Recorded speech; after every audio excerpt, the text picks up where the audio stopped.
नमस्कार साथियों, स्वागत है आप सभी का आपके अपने परिवार यूपीपीएससी स्टडी आईक्यू पर। चलिए स्टार्ट करते हैं इस मॉर्निंग शो को आप सभी भाई बंधुओं के साथ। आशा करते हैं आप सभी मस्त होंगे, स्वस्थ होंगे और अपनी पढ़ाई को बहुत जबरदस्त तरीके से कर रहे होंगे। तो चलिए आज कुछ और क्वेश्चंस आपके साथ देखते हैं, खासकर सूफिज्म को लेकर। तो क्या इंपॉर्टेंट क्वेश्चंस है समझने का प्रयास करते हैं। अच्छा, ये मेरा टेलीग्राम चैनल है। आप सभी से बहुत विनम्र आग्रह है, अगर टेलीग्राम ना ज्वाइन किए हो तो जरूर ज्वाइन कर लीजिएगा। ये मेरा पर्सनल व्हाट्सएप नंबर है। ये मेरा पर्सनल व्हाट्सएप नंबर है। अगर आपको जानकारी चाहिए हो यूपी पीसीएस के एग्जामिनेशन की, आरओ की या फिर बीईओ की, तो आप मेरे पास यहां पर मैसेज को ड्रॉप कर सकते हैं। किसी बैच के रिगार्डिंग भी आपको जानकारी चाहिए हो तो भी आप यहाँ पर मैसेज को ड्रॉप कर सकते हैं। हाँ, बैच को लेना हो तो आप मेरे इस कोड को यूज कर सकते हैं जिसका नाम है साई लाइव। तो साई को याद कीजिए, लाइव हो जाए। चलिए आज के पहले क्वेश्चन को आपके साथ देखने का प्रयास करते हैं और बताने का प्लीज प्रयास कीजिएगा कि पहला क्वेश्चन का आंसर क्या होना चाहिए।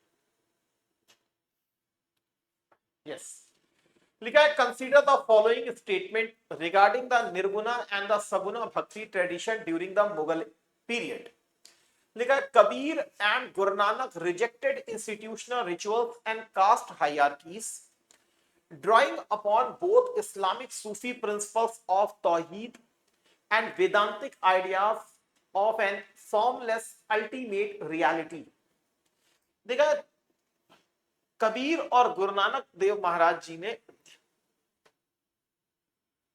संस्थागत कर्मकांडों और जातिगत पदानुक्रमों को खारिज किया तथा अकेश्वरवाद, तौहीद के इस्लामी सूफी अवधारणाओं और वेदांत के निराकार ब्रह्म के विचारों को अपनाया। सेकंड लिखा है अकबर के समकालीन तुलसीदास ने सगुना भक्ति का लोकतांत्रिकरण करने के लिए ब्रज भाषा में रामचरितमानस की रचना की। Tulsidas, a contemporary of Akbar, compose the Ramcharitmanas in Braj language to democratise Saguna bhakti. कौन से इसमें ऑप्शन आपको बिल्कुल सही देखने के लिए मिल रहे हैं? कौन से बिल्कुल ऑप्शन आपको सही देखने के लिए मिल रहे हैं? आपको करेक्ट पहचानना है। केवल एक, केवल दो, दोनों ही सही है, दोनों ही गलत है। क्या लगता है आंसर?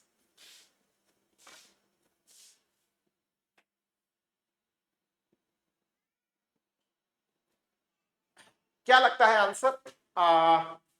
चलिए देखते हैं आपके आंसर को। देखिए ये वाला तो बिल्कुल सही है कि संस्थागत कर्मकांडों को बायकॉट ही एक प्रकार से किया गया, जातिगत पदानुक्रमों को भी अस्वीकृत कर दिया गया और अकेशरवाद की इस्लामी सूफी विचारधारा से भी प्रभावित थे और वेदांत के निराकार ब्रह्म से भी प्रभावित थे। तो सही है। लिखा है अकबर के समकालीन थे तुलसीदास, बिल्कुल सही है। 1523 में जन्म है, 1623 के आसपास डेथ है, ऐसे ही है। 1532 में जन्म है, 1623 के आसपास डेथ है। सगुण भक्ति विचारधारा के संत थे, ये भी सही है। लोकतांत्रिकरण करने के लिए ब्रज भाषा में रामचरितमानस की रचना नहीं की थी, ये थोड़ा सा बस गलत हो गया है। ये अवधी भाषा हुआ करती थी, ना कि आपकी ब्रज भाषा। दैट्स वाई यहां पर सिर्फ और सिर्फ एक ऑप्शन आपका सही हो जाएगा, दूसरा गलत हो जाएगा।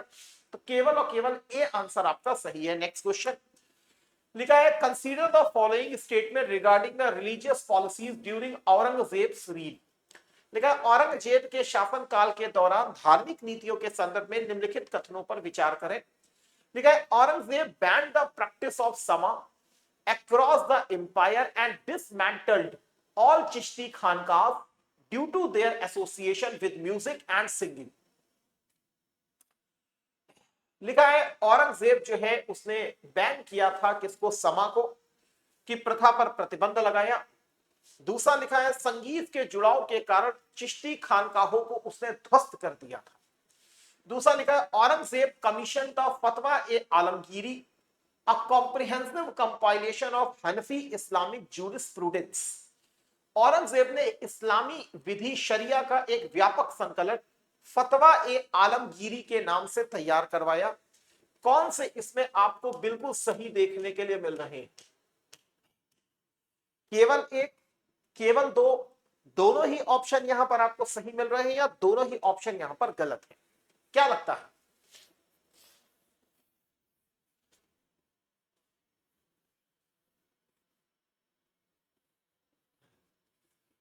चलते हैं आपकी तरफ, आंसर की तरफ चलते हैं। देखिए ये वाला तो ठीक है, थोड़ा सही है कि बैन द प्रैक्टिस ऑफ समा संगीत परंपरा को उसने बैन लगाने का प्रयास किया था, लेकिन ऐसा कहना कि उसने सभी चिश्ती खानकाहें जो हैं उनको पूरी तरीके से डिसमेंटल्ड कर दिया था, ये गलत है, ये गलत है, ऑप्शन ही गलत हो गया। बल्कि मैंने तो आपको यह भी बताया था कि जब इसको दफनाया भी गया था तो इसकी अंतिम इच्छा थी कि एक चिश्ती संत हुआ करते थे, उन्हीं के कब्र के पास इसको दफनाया जाए। तो वहां पर चिश्तियों को मान्यता थी, ऐसा नहीं कि नहीं थी, और उनको पूरा डिसमेंटल नहीं किया गया। ये वाली बात बिल्कुल सही है। कानूनी पुस्तक है फतवा ए आलमगीरी, औरंगजेब के समय में लिखी गई, तो इस्लामिक हनफी जूरिस्प्रूडेंस को बेसिकली फॉलो करती थी। इस आधार पर दूसरा तो आपका सही है, पहला गलत हो जाता है। नेक्स्ट लिखा हुआ है जो फतवा ए आलमगीरी किताब है, जिसको अभी हमने देखा पीछे, इसको फतवा ए हिंदिया भी कहते हैं, फतवा ए हिंदिया भी कहते हैं। आखिर ये किस भाषा में लिखी गई थी? हिंदी में लिखी गई थी, अरबी भाषा में लिखी गई थी, उर्दू भाषा में लिखी गई थी, या संस्कृत भाषा में लिखी गई थी? क्या लगता है? इसकी भाषा इंपॉर्टेंट है।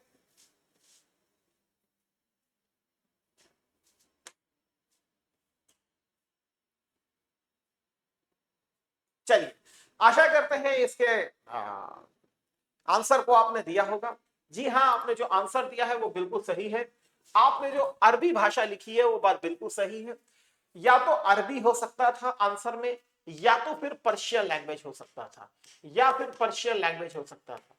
तो दोनों ही भाषाओं का हमें संज्ञान मिलता है, लेकिन अरबी भाषा प्राइमरी है। याद रखिएगा कि अगर ऑप्शन में अरबी भी आ जाए और पर्शियन भी आ जाए, उसके बावजूद भी अरबी भाषा को पहली प्रायोरिटी आप देंगे, अरबी भाषा को। तो अरबिक भाषा में लिखा गया था, इसको हम यहां पढ़ते हैं तो आपको समझ में आएगा। फतवा आलमगीरी को देखिए, फतवा हिंदिया भी कहते हैं, तो पहली चीज तो अरबी नाम है, ये अरबी भाषा में ही है। फिर तो यहां देखेंगे 17वां शरिया बेस्ड कंपाइलेशन है, और ये एक प्रकार से राजनीति, जनरल एथिक्स, मिलिट्री की स्ट्रेटेजी क्या है, आर्थिक नीतियों के बारे में, न्याय व्यवस्था के बारे में बताती है। ये एक प्रकार से लॉ एंड प्रिंसिपल्स को बताती है मुगल एम्पायर में, ठीक है। और औरंगजेब के टाइम पीरियड में, आलमगीर फर्स्ट के टाइम पीरियड में ये लिखा गया है, कंपाइल करवाया गया है। तो कानूनी पुस्तक है फतवा आलमगीरी। 500 प्रोमिनेंट इस्लामिक स्कॉलर्स में इसमें योगदान दिया था। लैंग्वेज अरबी और पर्शियन आपको देखने के लिए मिलेगी, ठीक है। लगभग 1672 के आसपास इसको कंपाइल किया गया था, ये लिखा हुआ है 1672, और औरंगजेब के टाइम पीरियड में कंपाइल किया गया था। नेक्स्ट क्वेश्चन लिखा है consider the following statement regarding female mystical figure and their contribution to the Bhakti movement during the 15th and 17th century। 15वीं से 17वीं शताब्दी के दौरान महिला रहस्यवादी हस्तियों और भक्ति आंदोलन में उनके योगदान के संदर्भ में निम्नलिखित कथनों पर विचार करें। पहला लिखा है Mirabai belong to the Saguna bhakti tradition, choosing lord Krishna as her personal deity. Mirabai सगुण भक्ति परंपरा से संबंधित थी, जिन्होंने भगवान कृष्ण को अपने इष्ट देव के रूप में चुना। दूसरा है लल्लेश्वरी लालदेद, अ 14th century mystic from Kashmir, expressing her philosophy through poetic verses couplets known as बखास। Kashmir की 14वीं शताब्दी की रहस्यवादी लल्लेश्वरी, जिसे लालदेद के नाम से भी जाना जाता था, ने अपनी दर्शन अभिव्यक्ति वाक नामक काव्यात्मक छंदों के माध्यम से की थी। विकल्प यहां पर दे रहा है, आपसे पूछ रहा है कि इनमें से कौन से सही है, कौन से सही है। केवल एक सही है, केवल दो सही है, दोनों ही ऑप्शन यहां पर सही है, या दोनों ही ऑप्शन यहां पर गलत है? सोचिए।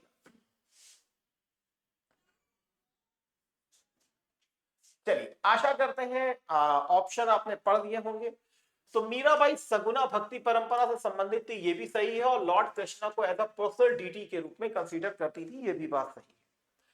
दूसरा लाल देव जो है ये शैवाइट है, याद रखिएगा। पहली चीज तो भगवान शिव की भक्त है, शैवाइट है, कश्मीर से बिलोंग करती थी, और इनकी जो पोएटिक वर्सेस है उनको वखास कहा जाता था। इस आधार पर दोनों के दोनों ऑप्शन यहां पर आपके सही हो जाते हैं।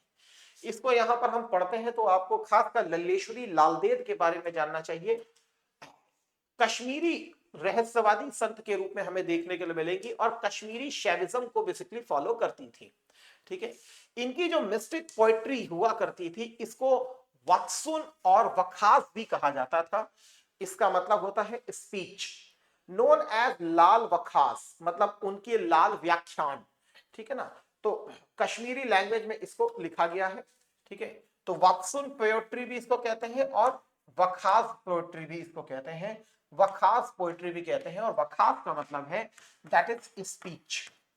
ठीक है, तो लाल वखास भी इसको कहा जाता है। तो कश्मीर की पोएट्रिक सेंट है that is Lal Dev. Next question लिखा है कंसीडर द फॉलोइंग स्टेटमेंट, विचार कीजिए। लिखा है द ऋषि सिलसिला of Kashmir was founded by Sheikh Nuruddin Wali and drew heavily upon the local Shaivite Bhakti tradition. दूसरा लिखा है emperor Jahangir patronize Chaitanya Mahaprabhu and invited him to compile his teaching at the Mughal court. Kashmir की ऋषि परंपरा की स्थापना शेख नूरुद्दीन वली ने की थी तथा यह स्थानीय शैव भक्ति परंपराओं से अत्यधिक प्रभावित था। दूसरा लिखा है जहांगीर ने चैतन्य महाप्रभु को संरक्षण भी दिया तथा अपनी शिक्षाओं का संकलन मुगल दरबार में करने के लिए आमंत्रित भी किया था। यहां पर विकल्प दिया गया है, आपको यह पहचानना है इनमें से कौन से सही हैं। तो करेक्ट को पहचानने का प्रयास करें। तो केवल एक, केवल दो, दोनों ही सही हैं या दोनों ही गलत हैं, क्या लगता है?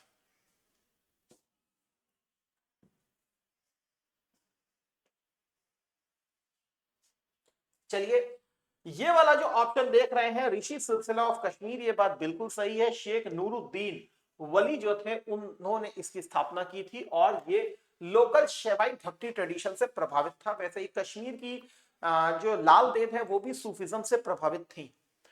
चैतन्य के समय का टाइम पीरियड नहीं था, चैतन्य महाप्रभु का टाइम पीरियड जो है वो जहांगीर के टाइम पीरियड का नहीं था, जहांगीर के टाइम पीरियड का था ही नहीं चैतन्य महाप्रभु का टाइम पीरियड। इस आधार पर यह ऑप्शन ऑलरेडी गलत हो जाता है।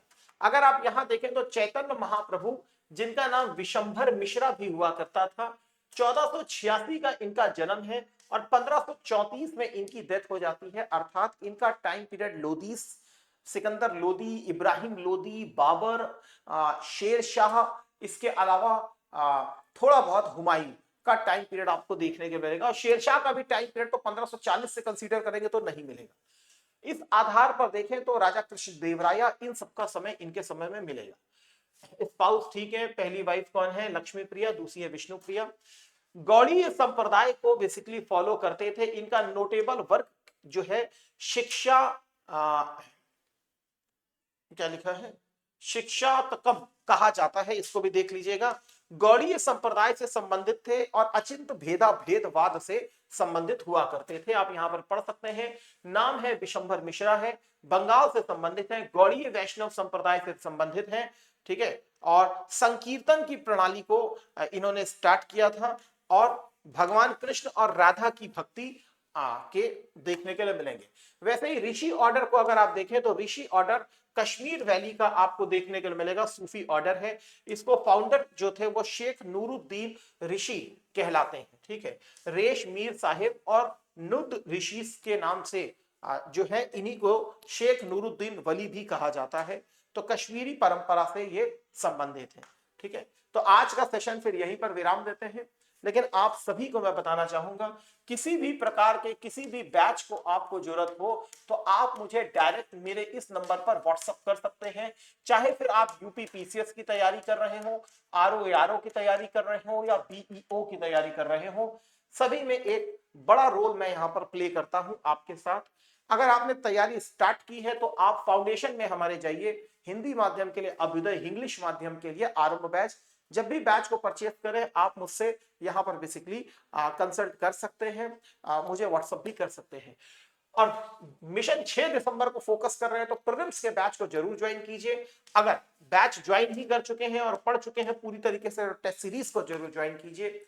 किसी भी प्रकार के बैच को ज्वाइन करने के लिए आप मेरे इस कोड को यूज कर सकते हैं, चाहे वो आरओ का बैच हो, बीओ का बैच हो, यूपीपीसीएस का बैच हो। इसमें आपको मैक्सिमम डिस्काउंट तो मिलता ही मिलता है, ऐसा मेरी पर्सनल मेंटरशिप भी मिलती है। ये हमारे ऑफिशियल नंबर है, आप ऑफिशियल नंबर पर भी कनेक्ट कर सकते हैं, बोल सकते हैं हमारे सुमित सर से बात हुई है, तो आपको प्रॉपर डिस्काउंट भी प्रोवाइड किया जाएगा और साथ ही मेरी पर्सनल मेंटरशिप भी आपको दी जाएगी। इन्हीं शब्दों के साथ आज के सेशन को यही विराम देते हैं। थैंक यू, जय हिंद, जय भारत, वंदे मातरम।